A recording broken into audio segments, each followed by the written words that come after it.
ہم نے اس کے سامنے پھر امام مالک کی موطا جو عبدالرحمن ابن قاسم علیہ رحمٰن نے امام مالک سے نقل کی ہے نکال کر رکھی، کہا دیکھو یہ امام مالک کی کتاب الموطا ہے، یہ امام بخاری کی صحیح بخاری ہے، بخاری میں 3 جگہ رفع دین کا تذکرہ ہے، موطا میں بھی 3 جگہ ہے، دونوں کو ملا لو، کہیں امام بخاری نے تو نہیں ڈالا۔ جب ہم نے حدیث دکھائی میں نے کہا پھر مانو، آپ نے کہا تھا کہ ہم حدیث کو مانیں گے اگر موطا میں اسی طرح مل جائے جیسے بخاری میں۔ کہنے لگا پھر آپ ہمیں یہ بتائیں کہ امام محمد نے کیوں نہ کیا، قاضی ابو یوسف نے کیوں نہ کیا، امام ابو حنیفہ نے رفع دین کیوں نہ کی؟ میں نے کہا پہلے تو یہ تھا نا مسئلہ کہ نبی علیہ السلام نے کی ہے یا نہیں کی، یہ تو سارے بعد کے ہیں نا، وہ تو ہم نے آپ کو دکھا دیا، ہمارے اوپر اطاعت اور اتباع امام محمد بن حسن شیبانی کی فرض نہیں ہے، محمد الرسول اللہ کی فرض ہے، محمد کریم صلی اللہ علیہ وسلم کی تو سنت ہے، ہم نے آپ کو دکھا دیا۔ اب آپ کا طریقہ تو نہ ماننے کا ہے، اب اگر اس طرح آپ بات کہیں تو ہم ادھر بھی بات کرنے کو تیار۔ امام محمد نے کیوں نہ کی، یا وہ نے کہا وہ عنوان اگر آپ رکھیں گے اس سے آپ کو پریشانی ہوگی، ہمیں تو کچھ نہیں۔ محمد رسول اللہ کی نہیں مانیں گے آپ کے اسلام میں فرق آئے گا، محمد بن حسن شیبانی کی ایک بھی نہ مانے آپ کے اسلام پہ حرف نہیں آتا، اس لیے کہ محمد بن حسن شیبانی، قاضی یوسف، امام محمد کی اگر کوئی ایک بات بھی نہیں مانتا اس کے ایمان و اقام میں ذرا پر بھی فرق نہیں پڑتا، محمد رسول اللہ صلی اللہ علیہ وسلم کی ایک بات ٹھکرا دیتا ہے وہ مرتد ہو کر غیر مسلم ہو جاتا ہے۔ موطا میں بھی جس طرح ہے بخاری میں بھی اسی طرح ہے۔ پھر یہاں یاد رکھو میں نے کہا بخاری پہلے ہے یا محمد بن حسن شیبانی پہلے؟ کہنے لگی ہمارے امام محمد پہلے ہیں، بخاری بعد میں آئے۔ تو میں نے کہا جو امام محمد کی موطا ہے وہ نکال کر دیکھو بلا اس میں کتنی جگہ رفع دین ہے عبداللہ بن عمر کی حدیث میں، وہاں بھی تو 3 جگہ ہی ہے، تو بخاری تو بعد میں آئے ہیں۔ اگر امام بخاری پر الزام لگانا ہے تو پہلے امام محمد کے اوپر کوئی فتویٰ لگا لو، پھر اگر امام بخاری کی بات۔ بہرحال میرے بھائیو عبداللہ ابن عمر رضی اللہ تعالی عنہما سے ان کا عمل بھی صحیح بخاری میں موجود ہے، اور اللہ کے رسول کا عمل بھی پیش کر رہے ہیں کہ نبی کریم صلی اللہ علیہ وسلم بھی نماز شروع کرتے، رکوع جاتے، اٹھتے وقت رفع دین کیا۔ اس زمن کی بے شمار حدیث ہے، کیونکہ وقت بھی اتنا نہیں ہے، ابھی میں نے آپ کے سامنے وہ چیزیں بھی رکھنی ہے کہ جو ہمارے بھائی جہاں سے نکالتے ہیں کہ رفع دین تو پہلے تھی اب ختم ہو گئی۔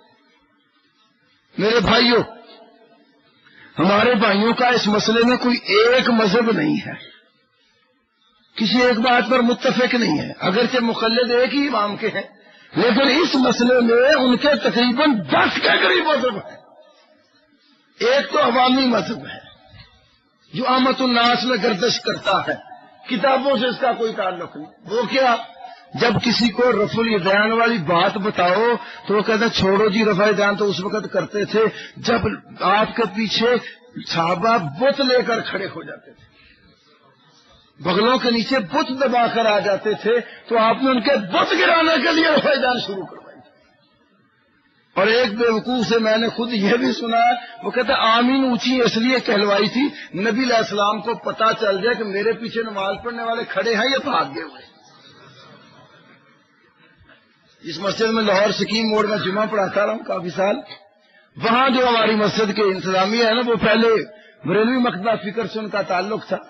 دربار کے اوپر ہر سال جو میلہ لگتا ہے حضرت علی جوہری کے مزار پر، وہاں وہ سالانہ جو دودھ کی سبیل لگتی ہے اس کے کرندوں میں سے تھے، اور باقاعدہ اپنی بھینسوں کا دودھ بھی اور باقی بھی جتنے ان کی گجر برادری تھی سب کا دودھ جمع کر کے وہ وہاں سالانہ میلے پہ لے کر جاتے تھے۔ اللہ نے انہیں توفیق دے دی، انہوں نے حافظ عبد القادر روپڑی علیہ رحمہ کے پیچھے ایک جمعہ پڑھا، وہ جمعہ انہوں نے 11ویں شریف کے اوپر پڑھایا تھا، ان کی تقریر سن کر اللہ نے انہیں توفیق دے دی، واضح ہو گئے۔ اب اس کے بعد انہوں نے وہاں جانا چھوڑ دیا، مسجد بنائی، وہاں انہوں نے مجھے خطیب رکھا۔ اب ایک دن ان کے وہ پرانے جتنے حواری تھے میلہ تھا سالانہ، دعوت دینے آ گئے۔ واجی گلزار صاحب نے مجھے پیغام بھیجا ذرا تشریف لے آئے کہ ہمارے پرانے ساتھی آئے ہیں، ان سے بات کرنی ہے۔ وہ کہنے لگے حاجی صاحب آپ ہمارے پرانے ساتھی ہیں، اکٹھے دربار کے اوپر جا کر دودھ کی سبیل لگاتے تھے، ہم دعوت دینے آئے ہیں، سالانہ میلہ ہے۔ حاجی صاحب کہنے لگے آپ نے مجھے ایک بات کہی ہوئی ہے، وہ اگر آپ ثابت کر دیں ہم آپ کے ساتھ چلتے ہیں۔ پہلے کیا کہنے آپ نے کہا تھا نا رفع یدین جو ہے وہ اس لیے کروائی گئی کہ بت لے کر آتے تھے ان کو گرانے کے لیے ہاتھ اٹھوائے گے، اور آمین اونچی اس لیے کہ انوائی کے پتہ چلے کہ پیچھے کھڑے ہیں یہ بھاگ گئے۔ کہنے لگے ہاں ہم نے یہ بات کہی تھی۔ مجھے کہنے لگے آپ ان سے بات کریں۔ میں نے کہا ہم لمبی بات نہیں کرتے، ان کو کہو جاؤ دربار والی مسجد کے خطیب مولوی مقصود صاحب سے جا کر پوچھو کہ نبی کی کسی حدیث میں اس بتوں والی بات کا اور آمین اس لیے کہ انوائی کا پتہ چلے پیچھے کھڑے ہیں یہ بھاگ گئے ہیں نکال کر دکھلا دو، ہم پوری جماعت ہی وہاں جا کر میلے پر دودھ چڑھانے کو تیار ہے، اور اگر نہ دکھا سکو پھر توبہ طائب ہو کر ہمارے ساتھ آ کر مل۔ اور کتنے ہی سال گزر گئے آج تک اس کی نہ کوئی حدیث ہے نہ کوئی روایت ہے، نہ کسی صحابی سے اس کا کوئی مسئلہ ثابت ہوتا ہے، بالکل جعلی اور کسی کی گھڑی بات ہے، اور کہیں بھی کسی حدیث پاک کے اندر اس کا کوئی ذکر نہیں ہے۔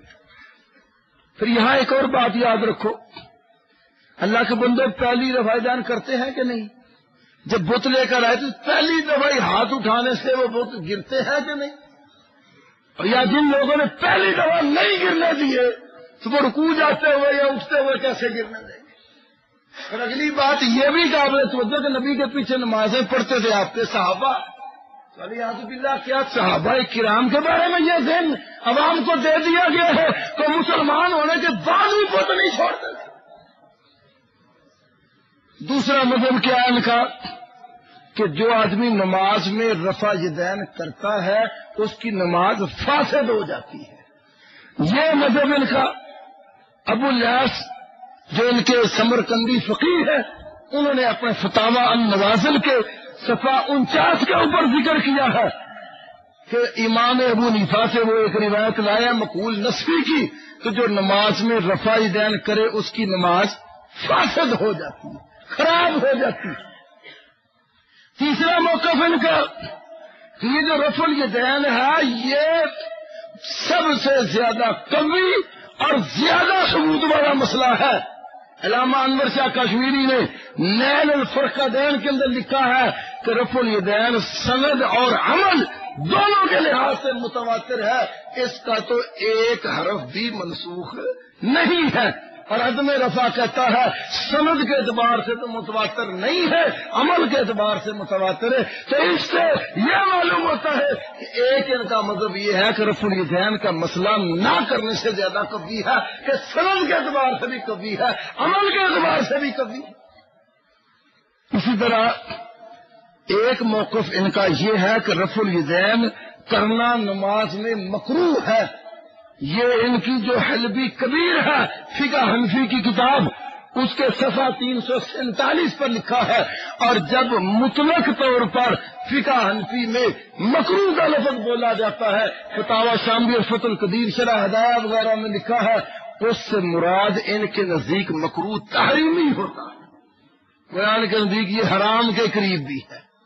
اسی طرح ایک موقف ان کا یہ ہے جو آج کل مناظروں میں لیے پھرتے ہیں کہ رفع الیدین اب منسوخ ہو گئی ہے، متروک ہو گئی ہے، پہلے کیا کرتے تھے بعد میں اس کو چھوڑ دیا گیا۔ اسی طرح ایک مذہب ان کا یہ ہے کہ رفع الیدین کرنا اور نہ کرنا دونوں ثابت ہیں، اختلاف افضلیت کا ہے کہ دونوں میں سے افضل کون ہے، جائز دونوں طرح ہے۔ اس بات کا تذکرہ فیض الباری میں، حجت اللہ میں اور البدر الساری میں یہ حنفی علماء نے کیا ہے۔ اسی طرح ایک موقف ان کا یہ ہے کہ رفع الیدین کرنا نہ کرنے سے افضل ہے، جس طرح کہ حجت اللہ البالغہ میں شاہ ولی اللہ نے ذکر کیا ہے کہ جو رفع الیدین کرتا ہے وہ مجھے نہ کرنے والے سے زیادہ پسند ہے۔ اسی طرح ایک مذہب ان کا یہ ہے کہ کسی کو بھی ترجیح نہیں ہے، دونوں تو ہی ٹھیک ہے، جیسے جی چاہے کر لو۔ یہ البدر الساری جو ان کی کتاب ہے صحیح بخاری کے اوپر املائی تقریر حاشیہ جو ہے فیض الباری کے ساتھ اس کے اندر لکھا ہے۔ اور اسی طرح ایک موقف ان کا یہ ہے اگر منسوخ ہے تو نہ کرنا منسوخ ہے، کرنا منسوخ نہیں ہے۔ علامہ سندھی نے اپنی جو سنن ابن ماجہ کے اوپر حاشیہ ہے اس کے اندر اس بات کا تذکرہ کیا ہے۔ اور ایک موقف ان کا یہ ہے کہ رفع الیدین کرنا بدعت ہے، یہ علامہ کاسانی حنفی نے بدائع الصنائع کے اندر ذکر کیا۔ اب بندہ ان سے